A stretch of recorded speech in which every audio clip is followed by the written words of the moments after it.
Bonjour à tout le monde et bienvenue sur la chaîne de l'univers de l'enjeu, Cathy, en ce jeudi donc 23 janvier 2025. J'espère que vous allez tous et toutes très bien. Je viens assez rapidement. Déjà, je veux remercier quelques personnes, très peu de personnes, mais il y a quand même des personnes qui sont reconnaissantes de mes prédictions qui s'avèrent vraies. Voilà. Je laisse mon ego de côté. Euh, alors, je vais vous faire écouter un sujet, comment dire, le couple Mac Mac fait pression sur l'avocat de Natacha R, etc. Mais il faut écouter jusqu'à la fin parce que dans ce que j'ai fait donc hier, c'est-à-dire d'essayer de voir un petit peu ce que l'on allait dire sur la France, ça nous parlait d'épargne avec l'oracle G, le petit écureuil, et des finances. Donc voilà. Et aussi, j'ai omis de vous dire aussi ce qui était négatif, c'était donc j'ai omis de vous le dire, c'était aussi la hausse du carburant. Voilà, voilà. Après, je vous ferai écouter, je ne sais plus, je ne sais pas quand, je verrai. Alors, je viens maintenant parce que je ne dors pas encore, mais je ne vais pas tarder à aller me coucher, parce que dans la matinée, je n'aurai pas le temps de venir vers vous. Euh, je vous ferai écouter quelque chose qui ne dure pas très longtemps non plus. Euh, C'est-à-dire la suite de la trêve qui est très compliquée, hein, si vous voyez ce que je veux dire, ce qui se passe dans d'autres pays. Je reviens aussi sur une prédiction que j'avais faite. Bon, c'est vrai qu'on en entend malheureusement parler pratiquement tous les jours. Je voyais donc une herbe blanche dans plusieurs oracles et je vous ai dit euh, qu'on parle d'armes blanches. Donc malheureusement, il y a eu, donc, je crois que c'est en Allemagne, hein, avec cette lame qui est encore sortie, l'épée, l'arme, pour moi c'est l'arme blanche. Et ben malheureusement, il y a eu une attaque au couteau en Allemagne vis-à-vis d'un enfant et d'un adulte décédé. Voilà, voilà. Donc c'est pas de bonnes nouvelles non plus. Et puis voilà, donc j'ai des petits retours de prédictions comme ça, qui sont minimes, mais qui sont quand même bien présentes. Donc j'ai envie de vous dire, écoutez vraiment jusqu'au bout, parce que ça ne dure pas longtemps. On va parler de l'avocat qui défend Natacha R, etc. Ça va nous parler d'autre chose, mais ça nous parle un peu de ce que j'ai vu, parce que la première fois que j'ai voulu, euh, avec l'oracle de la triade, il est sorti beaucoup pour les USA, hein, une fois que, comment dire, Trompette était en place, qu'est-ce qu'il allait en advenir pour la France. Donc, il y a beaucoup de personnes, ce n'est pas une critique, ce n'est pas un jugement, il y a beaucoup de personnes qui pensent que tout va changer en France grâce à Trompette. Et perso, ce que je vous ai dit, c'est pas tout à fait vrai. Il y a, pour celles qui ont regardé mon partage d'hier, il y a quand même des choses qui vont se passer en France qui ne sont pas toujours spécialement dans le positif. Il y a du positif, mais il y a aussi donc du négatif. Donc je vais vous faire écouter ceci, ça ne dure pas longtemps.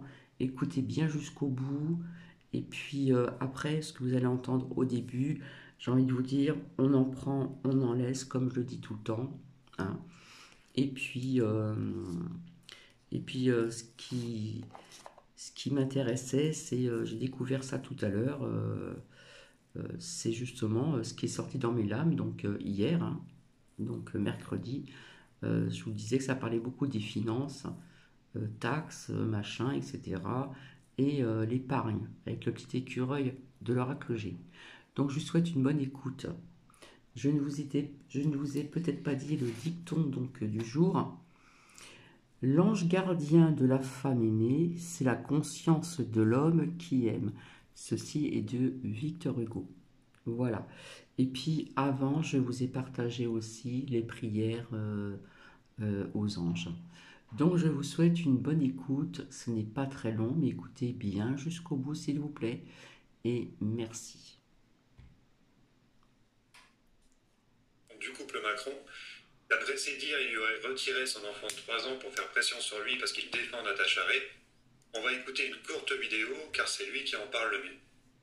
Bonjour à tous, je suis François d'Anglehan et je suis donc l'avocat de Natacha Ray qui fait l'objet de procès à part de Brigitte Macron et de Jean-Michel Trogneux. Donc Candace Owens a publié récemment une vidéo le 17 janvier 2025 dans laquelle elle dénonce le fait que l'on m'a volé mon enfant de 3 ans pour m'empêcher, pour m'inciter à laisser tomber la défense de Natacha Ray. Eh bien, je suis ici aujourd'hui venu vous dire que tout ceci est parfaitement vrai. C'est incroyable quand même. Aller voler son enfant pour faire pression, pour pas qu'il défende Natacha Ray. Ils vont loin quand même le couple Macron. C'est un sacré couple démoniaque. Le 5 avril 2023, une crevure d'éducateur de l'aide sociale à l'enfance 93, travaillant sous la direction de Stéphane Troussel, un socialiste, s'est emparé de mon fils et l'a balancé illégalement et sans aucune décision de justice dans une famille d'accueil. Ensuite... Ça arrive très souvent. Hein. C'est pour alimenter les réseaux pédophiles en France. Ils cassent des familles, souvent des familles caucasiennes. Ils prennent les enfants sous une excuse bidon. Et après, ça alimente le trafic de pédophilie. Ils les forcent à se prostituer. Et après, ils partent aussi dans le trafic d'organes. Et en me disant, fermez votre bouche en qualité d'avocat, sinon vous ne reverrez pas votre fils avant l'âge de 18 ans. Voilà. Ensuite, vous avez plusieurs juges des enfants qui sont intervenus pour maintenir mon fils en famille d'accueil, pour m'empêcher, pour me priver de droit d'hébergement sur cet enfant. C'est d'abord la juge Gabrielle Fauconnier du tribunal de Paris, c'est ensuite la juge Aurélie Baudon du tribunal de Créteil, et c'est ensuite la juge Christine Blanc du tribunal de Nanterre. Ces 3 juges m'ont privé de droit d'hébergement sur mon fils sans aucune raison. Et ensuite est intervenue la juge, la chef. Et ils font ça à un avocat. Donc imaginez ce qu'ils pourraient faire à vous ou à moi. Ils sont sans limite ces gens-là. Un familial de Nanterre qui s'appelle Cécile Baudot, qui elle aussi m'a privé de droit d'hébergement sur mon fils. Elle m'a laissé la possibilité de le voir dans un point de rencontre dirigé par un dénommé Yassine Benachour, et depuis le 10 juin 2024, le dénommé Yassine Benachour m'empêche de voir mon fils. C'est une situation scandaleuse. La France est une bandicratie. Allez, à bientôt, la suite au prochain épisode. Alors on va attendre le prochain épisode, on va attendre des nouvelles de l'avocat de Natacha Ray, mais on n'a pas que ça aujourd'hui à parler dans cette vidéo. On va parler aussi de la pression que fait l'Algérie sur le couple Macron. On va revisionner un court passage de Morad El Hattab. J'espère qu'il ne sera pas censuré. Au pire, s'il est censuré, si YouTube le censure, ce passage, je vous mettrai le lien dans la description. Donc on va l'écouter tout de suite. C'est très court. Brigitte Macron, lors de son déplacement en Algérie, en décembre 2017, où elle accompagne son mari, Emmanuel Macron, elle dit qu'elle avait fait ses études à Alger. Alors je vais vous donner un scoop que je tiens de source sûre. Lors du recensement préalable au service militaire d'Amiens, qui date de 1963, on retrouve qu'en 1963, Jean-Michel Trogneux a vécu au 87 boulevard Camille Saint-Saëns à Alger, où il faisait ses études, qu'il avait 18 ans. Devenu depuis le 87 boulevard Mohamed V, qui correspond à l'emplacement d'un immeuble qui s'appelle l'Algérien. Soit 2 membres de la famille Trogneux ont fait des études au même moment, au même endroit. Soit c'est une seule et même personne. Bien sûr. Et vous irez m'expliquer comment en 1963, une fille ou un jeune homme de la bourgeoisie catholique de droite de province fait ses études en Algérie. Jean-Michel Trogneux a vécu en 1963 en Algérie. Et donc ça, c'est pour ça que l'Algérie arriverait à faire pression parce qu'ils auraient un dossier, eux aussi. Alors, l'Algérie a un dossier, Trump a un dossier, ça fait beaucoup de dossiers. Je pense que dans les deux dossiers, il y a des similitudes, mais que Trump a trouvé des nouveaux éléments.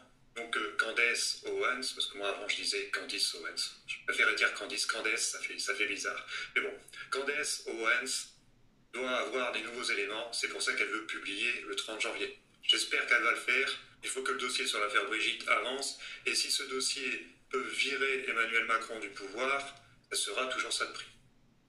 Et pendant ce temps-là, que fait Brigitte Macron? Elle dépense l'argent des Français. L'argent qu'on n'a pas. Pendant que Brigitte Macron fait ses emplettes chez Louis Vuitton, la France affronte une nouvelle crise. C'est hallucinant. Alors qu'elle n'a pas de statut, le budget de Brigitte Macron est de 440 000 euros.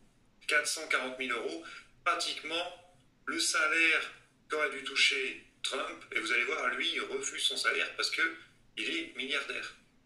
Eux, normalement, ils n'ont pas besoin de notre argent pour vivre, le couple Macron, mais elle se prive pas. Hein. C'est pour ça qu'elle veut rester au pouvoir, c'est pour ça qu'elle veut que Macron reste au pouvoir, comme elle dit, elle est très bien à l'Élysée. Ah, la gamelle est très bonne. Comme je vous le disais, le président Trump refuse son salaire annuel de 400 000 $ pour les 4 prochaines années, en tant que président des États-Unis. Bribri touche la même chose qu'elle ne refuse pas. Elle ne refuse pas. Tous les cadeaux et tout ça, elle ne refuse pas. C'est pas la même mentalité. C'est pas du tout la même mentalité. C'est deux mondes différents.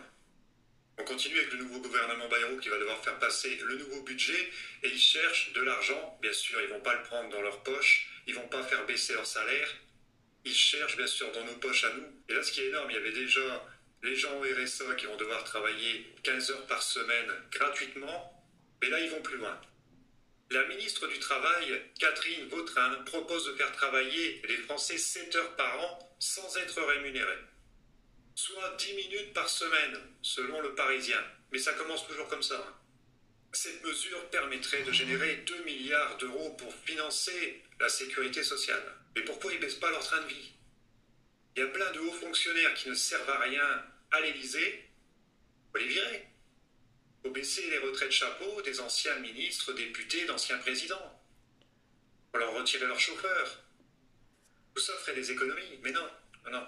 Et c'est pas fini, ils veulent s'attaquer aux retraités aussi. Astrid Banossian-Beauvais estime que des taxes et des cotisations pourraient s'appliquer aux personnes dont la pension de retraite dépasse les 2 000 €, voire les 2 500 € mensuels.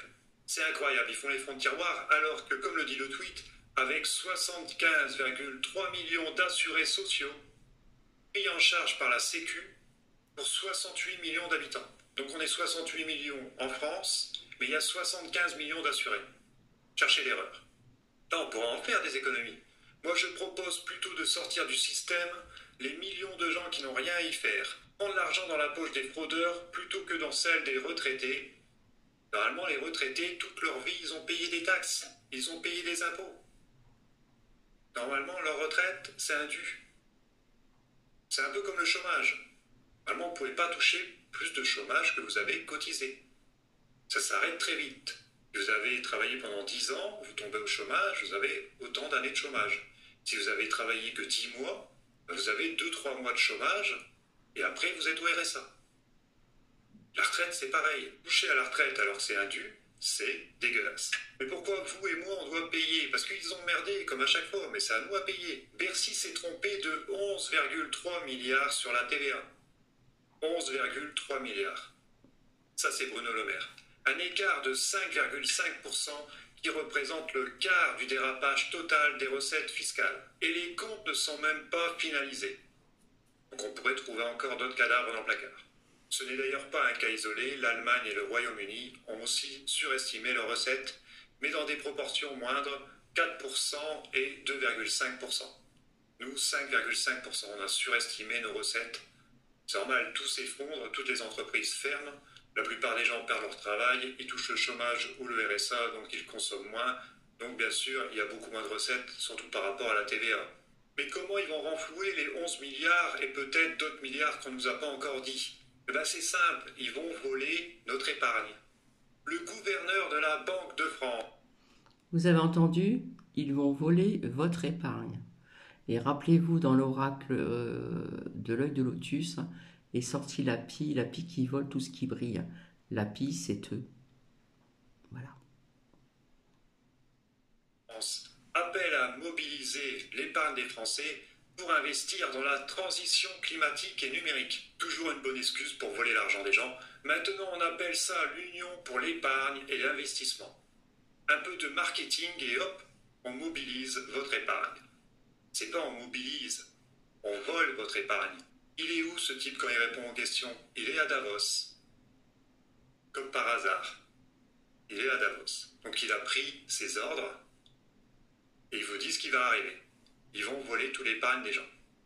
Et notre président, tout ça, qui essaye de gagner du temps pour rester au pouvoir, conformément à sa promesse du Nouvel An, Emmanuel Macron pourrait annoncer prochainement l'organisation d'un référendum.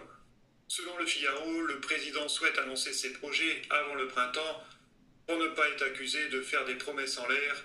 Toujours selon le Figaro, le chef d'État réfléchirait à soumettre plusieurs questions aux Français le même jour. Voici les sujets envisagés parmi d'autres. La proportionnelle, la fin de vie, ça la fin de vie ils y tiennent. Le cumul des mandats, l'usage des écrans, ça paraît un peu vague tout ça, à part la fin de vie.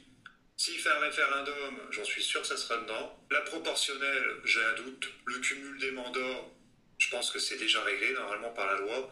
L'usage des écrans, ça veut tout et rien dire. Bien sûr, tout ça, c'est pour gagner du temps. C'est pour faire 1 an de plus et après, il dissout l'Assemblée encore une fois. Et puis pour faire ces 2 ans, aller jusqu'au bout. Pour déclencher quoi comme catastrophe encore, on ne sait pas. Peut-être la Troisième Guerre mondiale. Avec lui, il faut s'attendre à tout. Mais est-ce qu'Emmanuel Macron va réussir à tenir jusqu'au bout? Parce que tout le monde le lâche. Alexis Kohler, secrétaire général de l'Élysée, serait sur le point de démissionner. Désabusé par le choix du gouvernement Bayrou, d'après le Parisien. Si lui le lâche, il ne va plus rester grand monde. On continue avec Emmanuel Macron, d'après une vidéo. Je vous avais dit séparation de certains membres de l'État, et pas qu'en France. Trump avait donné conseil à Macron que la France sorte de l'Europe, qu'elle quitte l'Union européenne. Comme le dit Florian Philippot, c'est le meilleur conseil qu'il pouvait lui donner. Évidemment, Macron, en bon euro-mondialiste, il n'y a rien compris. Le patriotisme, ça ne lui parle pas. Il a dit qu'il avait répondu à Trump « Non, j'ai dit non ». Alors que Trump avait donné un excellent conseil. Mais bon, peut-être il ne savait pas exactement qui était Macron à ce moment-là. C'est peut-être pour ça qu'il ne veut plus lui parler et qu'il dit que tout ce que touche Emmanuel Macron se transforme en merde. Je vous mettrai le lien de la vidéo si ça vous intéresse dans la description. On continue avec Joe Biden. Juste avant sa passation de pouvoir à Donald Trump, Joe Biden a gracié préventivement 5 membres de sa famille avant l'investiture de Donald Trump. Comme le dit Alexis Poulain, la grâce présidentielle préventive. Mais normalement, une grâce présidentielle. J'avais entendu ça avec Mitterrand, du temps de Mitterrand. Vous partez, vous graciez des gens, du genre une femme qui avait été battue, qui était passée aux assises parce qu'elle avait tué son mari, donc elle avait pris quand même quelques années de prison, et vous la graciez parce que, bon voilà, c'était une femme battue, elle a tué quelqu'un, mais vous la graciez. C'était des histoires comme ça. Gracier quelqu'un qui était en prison. Là, il gracie toute sa famille, et aussi le mec de chez Pfizer, je crois que c'est Fauci qui s'appelle, il gracie ces gens-là, c'est préventif. C'est au cas où il serait accusé de quelque chose. Comme le dit Trump, j'ai été surpris que le président Biden ait gracié sa propre famille, car cela le fait paraître très coupable. Je suis entièrement d'accord avec lui. On va se quitter là-dessus, dites-moi ce que vous avez pensé de toutes ces news. Voilà, vous voyez que ça n'a pas duré longtemps, donc vous pouvez mettre des commentaires, toujours dans la bienveillance. On peut mettre des petits pouces, ça ne coûte rien du tout. Et puis donc je vais vous laisser sur ce que vous avez donc écouté. Donc c'est bien sorti depuis comment dire un certain temps avec la pie qui vole. Hein. La pie, c'est, vous voyez ce que je veux dire, hein. Bon, je vais pas vous faire de dessin. Et c'est sorti aussi avec l'oracle des miroirs et l'oracle G. Voilà. Donc et j'ai envie de vous dire que ce n'est pas terminé au niveau de la France. Malheureusement, je suis désolée. Voilà. Donc, je reviendrai pour vous faire écouter aussi en ce qui concerne cette trêve. Voilà. La suite de la trêve est très compliquée. Voilà. Je ne pense pas le faire tout de suite après, mais bon, je pense revenir en fin de matinée. Sur ce, je vous laisse. Je vous souhaite une belle journée. Et puis, je vous retrouve ultérieurement. Et merci pour ce commentaire que j'ai épinglé. Je ne sais plus, je ne me rappelle plus, j'ai pas noté le pseudo. Ce que je dis s'avère vrai quand même. Voilà. Donc, alors oui, donc ils veulent aussi, donc en plus c'est sorti aussi dans mon oracle, que je ne dise pas de bêtises, l'oracle G, il y a sorti la picouse. Hein. Ils veulent prolonger la pic-pic pour la grippe jusqu'à fin février. Voilà. Sur ce, je vous embrasse et je vous dis à très bientôt. Bisous bisous.